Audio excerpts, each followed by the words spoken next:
Assalamualaikum warahmatullahi wabarakatuh. Selamat pagi, siang, dan malam bagi permisa yang menyaksikan video presentasi kami. Edukasi mengenai penggunaan gadget sesuai usia menjadi semakin penting dalam era di mana teknologi ini semakin merajalela. Dari anak-anak hingga lanjut usia, setiap kelompok usia memiliki kebutuhan dan tantangan unik terkait teknologi. Nah, dalam presentasi ini, kita akan mengupas bagaimana penggunaan gadget yang disesuaikan dengan usia tapahan anak dapat mendukung perkembangan, produktivitas, dan kesejahteraan anak tersebut. Mari kita bersama menjelajahi bagaimana teknologi dapat menjadi alat yang bermanfaat, bukan hanya sebagai hiburan semata. Perkenalkan, kami dari kelompok 10 dari kelas akuntansi D yang beranggotakan saya Rani Maulana dan juga ada Muhammad Anwar Hamkan Maulana dari Risnawan, Saiful Jidan, dan Muhammad Rifki Firmansyah.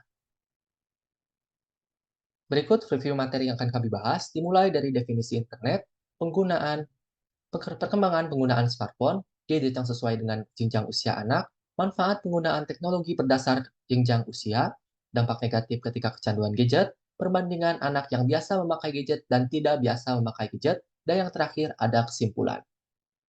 Baik, langsung saja ke pembahasan pertama, yaitu mengenai definisi internet yang akan dijelaskan oleh saya sendiri. Menurut KBBI atau PUEBI, internet adalah jaringan komunikasi elektronik yang menghubungkan jaringan komputer dan fasilitas komputer yang terorganisasi di seluruh dunia melalui telepon ataupun satelit. Lalu, materi yang kedua akan dijelaskan oleh Saudara Anwar mengenai perkembangan penggunaan smartphone. Kepada Saudara Anwar dipersilakan.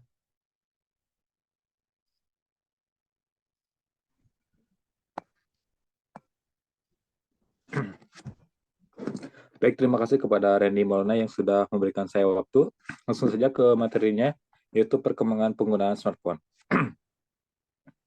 Perkembangan teknologi yang pesat membawa perubahan dan kemudahan bagi khalayak dalam menjalankan aktivitasnya. Beragam kecanggihan teknologi dihadirkan, salah satunya smartphone yang dilengkapi berbagai fitur dengan sifat yang lebih fleksibel.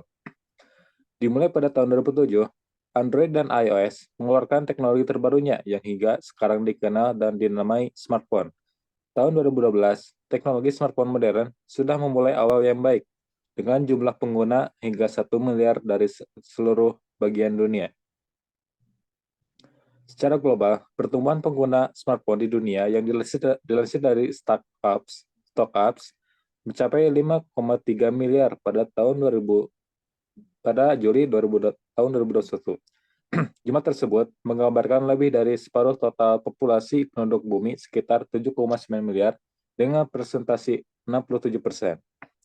Kementerian Komunikasi dan Informatika menyatakan bahwa penggunaan ponsel pintar atau smartphone mencapai 167 juta orang atau dengan presentasi 89% dari total penduduk Indonesia. Hal itu didorong dari tarif untuk menggunakan internet yang murah. Sementara awal tahun 2022 ini berdasarkan laporan dari perusahaan riset data Reportal mengatakan bahwa jumlah perangkat seluler yang terkoneksi di Indonesia mencapai 370,1 juta. Jumlah tersebut meningkat 13 juta atau 3,6% dari periode sama di tahun sebelumnya.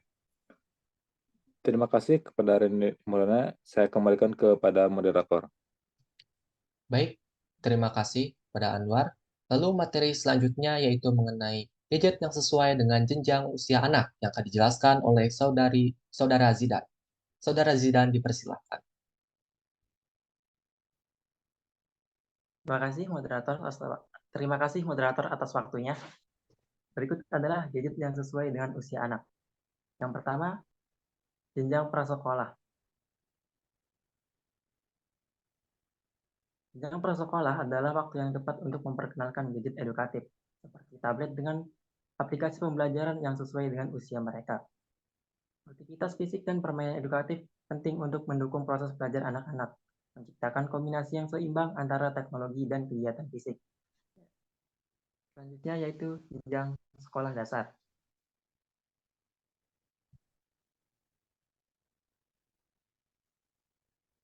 Pada usia ini, anak-anak siap dengan teknologi yang lebih serius seperti tetap dengan kontrol orang tua. Konten yang sesuai dengannya juga harus diperhatikan. Batasi penggunaan internet agar tidak mengganggu waktu dan bermain mereka di data. Mulai edukasi mereka dengan cara-cara menjaga privasi, keamanan, dan etika berinternet. Dan selanjutnya yaitu jenjang usia remaja. Pada usia ini sudah jelas mereka siap untuk memiliki alat elektroniknya sendiri, baik itu ponsel, tablet, laptop, PC, game, dan sejenisnya. Dapat untuk memasang filter untuk memblokir konten tidak sesuai. Kalau mereka juga membutuhkan lebih banyak kebebasan untuk berselancar di internet. Tetap awasi semua perilaku online-nya, sebab ancaman cybercrime dan cyberbully tetap ada. Sekian dari saya kembalikan ke moderator. Terima kasih, Saudara Zidan. Lalu Ya, kita lanjut ke materi selanjutnya, yaitu mengenai manfaat penggunaan teknologi berdasar jenjang usia, yang akan dijelaskan oleh Saudara Dery. Saudara Dery, dipersilahkan.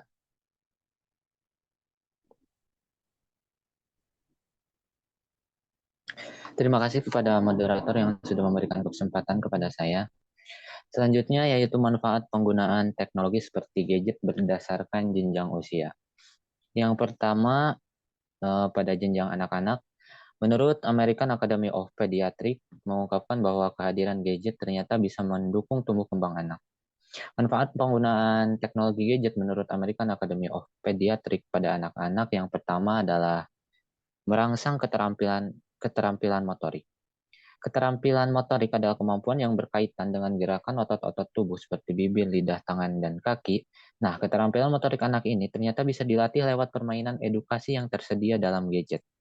Saat memegang smartphone atau tablet, si kecil akan melibatkan koordinasi mata dan gerakan jari-jari tangannya untuk membuka aplikasi sampai berhasil main game.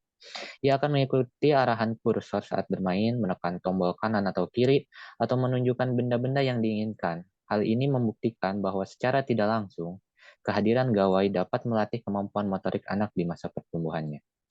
Yang kedua adalah melatih cara berpikir. Para ahli sepakat bahwa perkembangan teknologi yang ada saat ini ternyata dapat membantu meningkatkan kemampuan kognitif anak dengan lebih cepat, lebih baik, dan lebih baik. Keterampilan kognitif adalah kemampuan yang berkaitan dengan cara berpikir, mengingat, membuat rencana, hingga pemecahan masalah. Sekarang ini sudah banyak media interaktif video game atau program edukatif lainnya yang dapat merangsang kemampuan berpikir pada anak. Contohnya pada permainan puzzle, anak dirangsang untuk fokus dan mencari cara menyusun potongan-potongan gambar yang acak menjadi satu gambar yang utuh. Yang ketiga adalah merangsang anak untuk berpikir kreatif. Membiarkan anak main gawai ternyata bisa menjadi salah satu cara untuk merangsang kreativitas anak. Pasalnya saat ini sudah banyak aplikasi yang dapat melatih keseimbangan otak kiri dan kanan anak, salah satunya lewat kegiatan menggambar dan mewarnai. Semakin berkembangnya teknologi sekarang ini, sudah tersedia gadget baru yang memadukan metode gambar konvensional dengan kertas dan pensil atau krayon dengan menggunakan teknologi digital. Dengan kegiatan mewarnai, anak akan tertarik untuk berpikir kreatif dengan memadukan berbagai warna ke dalam satu gambar favorit si kecil. Selain mengasah kreativitas, terapi warna ini juga bisa menjadi metode relaksasi bagi si kecil. Anak hanya merasa bahwa ia sedang bermain, padahal pada saat yang bersamaan ia juga sedang belajar lewat gawai kesayangannya. Para pakar kesehatan dan pemerhati kesejahteraan anak menyarankan kepada orang tua untuk mengenalkan gadget kepada anak di usia 2-5 tahun. Penggunaan gadget pun harus dibatasi, yaitu tidak lebih dari 1 jam setiap harinya. Pastikan juga orang tua selalu mendampingi si kecil saat menggunakan gadget. Yang kedua adalah jenjang remaja. Usia remaja kita bisa bilang juga sebagai usia pelajar. Adapun manfaat adanya gadget bagi kalangan pelajar antara lain yang pertama, membantu para pelajar dalam mengerjakan tugas sekolah. Dengan fasilitas yang ada dalam gadget, para pelajar dapat dengan mudah mencari referensi atau bahkan bisa mencari informasi untuk tugas-tugas yang mengemban mereka dengan mudah sehingga cepat terselesaikan. Yang kedua, memudahkan untuk berkomunikasi. Dengan adanya gadget, kita dapat melakukan komunikasi jarak jauh tanpa bersusah-susah menulis surat seperti komunikasi zaman dahulu, sebelum terciptanya alat-alat yang memudahkan kita dalam berkomunikasi. Selain itu, semisal pelajar tersebut mempunyai tugas yang kurang dipahami, bisa tanya-tanya ke temannya dengan cepat lewat media gadget atau seterusnya. Yang ketiga adalah sebagai media refreshing. Dengan gadget yang mereka miliki, dapat dijadikan media refreshing sekaligus hiburan ketika mereka lelah dan jenuh. Setelah menyelesaikan tugas-tugas mereka seperti bermain game, bersosial media, dan lain-lain. Selanjutnya yang keempat adalah mengakses informasi. Informasi menjadi sangat penting bagi setiap pelajar. Oleh karena itu, dengan gadget mereka dapat lebih mudah membuka berbagai situs untuk mencari informasi yang mereka butuhkan. Selain itu, mereka tidak akan ketinggalan berita-berita aktual yang sedang booming dibicarakan. Yang kelima adalah eksistensi diri. Bagi para pelajar yang memiliki kemampuan menulis, mereka dapat membuat cerita atau menulis tentang pengalaman mereka di media sosial sehingga dapat menyalurkan kemampuan yang mereka miliki sehingga karya tersebut dapat dibaca dan diketahui banyak orang. Sekian dari saya kembalikan ke moderator. Terima kasih kepada Saudara Dedi. Lalu untuk materi selanjutnya mengenai dampak negatif ketika kecanduan gadget akan dijelaskan oleh Saudara Anwar. Saudara Anwar dipersilakan.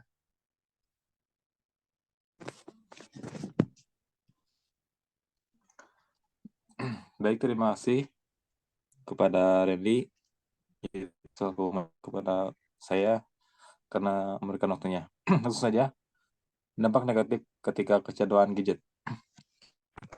Di era seperti sekarang ini, perkembangan teknologi tentunya dapat mempermudah aktivitas sehari-hari. Seperti contohnya kita bisa mengirim surat kepada orang jauh tanpa harus menunggu berhari-hari, tetapi bisa tersampaikan dalam hitungan detik saja. Namun di balik adanya pengaruh positif dari teknologi ini tentu ada dampak negatif tersendiri. Kecanduan gadget dapat memiliki dampak negatif pada kesehatan dan perilaku manusia. Beberapa dampak negatif penggunaan gadget secara berlebihan dapat dijelaskan sebagai berikut. Yang satu adalah masalah penglihatan. Mata yang terlalu sering digunakan untuk menatap layar gadget akan menjadi kering atau timbul rasa panas. Jika kecanduan gadget ini dibiarkan terlalu lama, maka mata bisa lelah, terasa tidak nyaman, merah, dan timbul gangguan penglihatan seperti penglihatan menjadi kabur, minus mata bertambah, dan lain-lain. Yang kedua adalah gangguan pola tidur. Dampak kecanduan gadget adalah gangguannya pola tidur. Remaja yang selalu mengutamakan gadget di atas segalanya pasti menemukan kesulitan ketika ia hendak tidur. Pasalnya, cahaya biru buatan yang datang dari gadget atau alat elektronik lainnya dapat mengurangi hormon melatonin yang memicu tidur. Orang yang sudah kecanduan gadget juga memilih untuk bermain gadget pada malam hari akan merasakan dampak kecanduan gadget ini, yaitu kesulitan untuk tidur. Hal ini tentu berdampak kurang baik bagi remaja atau lainnya dan akan mengurangi fokus mereka pada siang hari. Yang ketiga adalah ketergantungan. Bagi yang sering terlalu bergantung pada gadget, secara tidak langsung mereka tidak terkena sindrom nomofobia alias kecanduan gadget. Tingkat kecanduan ini tiap orang berbeda-beda, mulai dari kondisi yang ringan hingga kondisi yang cukup parah. Terus yang keempat adalah postur tubuh tidak ideal. Orang yang kecanduan gadget tanpa sadar sering menundukkan leher untuk melihat gadgetnya. Ketika leher condong ke depan dan menunduk saat asyik bermain gadget, beban leher dan tulang punggung jadi bertambah besar karena harus menopang beban kepala, sehingga bisa menyebabkan leher dan punggungnya terasa nyeri. Jika dibiarkan terlalu lama, maka akan berdampak pada postur tubuh yang menjadi bungkuk. Yang kelima adalah sakit kepala. Orang yang selalu kecanduan gadget dapat mengalami sakit kepala karena nggak ada gangguan elektromagnetik yang dipancarkan gadget kepadanya. Yang terakhir adalah gangguan perkembangan sosial. Menggunakan gadget secara berlebihan akan membuat para remaja atau orang yang lainnya merasa jauh dari lingkungan sosialnya. Remaja yang menghabiskan waktu dengan gadget sehari-harinya tidak akan terbiasa dengan pengenalan nyata yang biasa dilakukan oleh orang lain. Dampak kecanduan gadget tersebut tentu akan berdampak pada aktivitas sosial remaja. Mereka tidak akan terbiasa dengan lingkungan sosial nyata dan akan merasa kesulitan menghadapi publik. Ini tentu sangat mengkhawatirkan para orang tua mereka. Untuk itu, dampak kecanduan ini harus segera diatasi. Sekian dari saya kembalikan kepada moderator. Terima kasih kepada Saudara Anwar. Baik, kita lanjut kepada materi selanjutnya, yaitu mengenai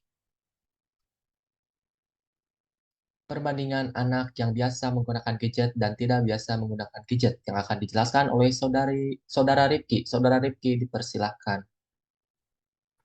Oke, terima kasih kepada moderator telah mempersilahkan saya untuk memaparkan materi tentang perbandingan anak yang biasa menggunakan gadget dan yang tidak bisa menggunakan gadget. Yang pertama yaitu anak yang biasa menggunakan gadget akan lebih terbiasa menggunakan teknologi dan mungkin bisa mengakses informasi dengan cepat, dan gadget juga dapat mengasah keterampilan motorik anak, instrumen atau kelengkapan sekolah yang serba digital, peningkatan keterampilan kognitif anak, serta meningkatkan kemampuan anak dalam memecahkan masalah. Namun, terlalu banyak waktu menggunakan gadget dapat berdampak negatif kepada kesehatan fisik dan sosial anak, seperti kesulitan konsentrasi, masalah interaksi sosial, kesulitan belajar, bullying, risiko depresi, obesitas, dan mengalami keterlambatan berbicara. Dan yang selanjutnya yaitu anak yang tidak terlalu bergantung pada gadget akan lebih cenderung terlibat dalam kegiatan aktivitas fisik seperti olahraga, fokus pada interaksi sosial di dunia nyata, lebih dapat mengembangkan kreativitas dalam bentuk bermain, seni, ataupun eksplorasi yang lainnya. Dan dampak negatifnya ialah anak tersebut mungkin saja ketertinggalan teknologi, keterbatasan akses informasi, dan sedikitnya interaksi menggunakan teknologi akan membuat anak serasa terisolasi dari teman sebayanya. Dan mungkin itu saja pemaparan materi dari saya, dan saya kembalikan kepada moderator. Baik, terima kasih kepada Saudara Rifki yang telah memaparkan materi terakhir. Lalu selanjutnya, setelah tadi kita mendengarkan beberapa pemaparan materi dari teman-teman saya di sini akan menarik kesimpulan bahwa mengetahui penggunaan teknologi yang disesuaikan dengan usia anak sangatlah penting dalam mengetahui dampak positif serta negatif pada setiap tahap pertumbuhan anak. Hal itu juga dapat membantu kita mengambil keputusan yang lebih bijak dalam memanfaatkan teknologi dengan mewaspadai berbagai resiko yang akan dihadapi oleh sang anak. Mungkin cukup sekian yang dapat kami sampaikan. Terima kasih atas waktunya. Wassalamualaikum warahmatullahi wabarakatuh.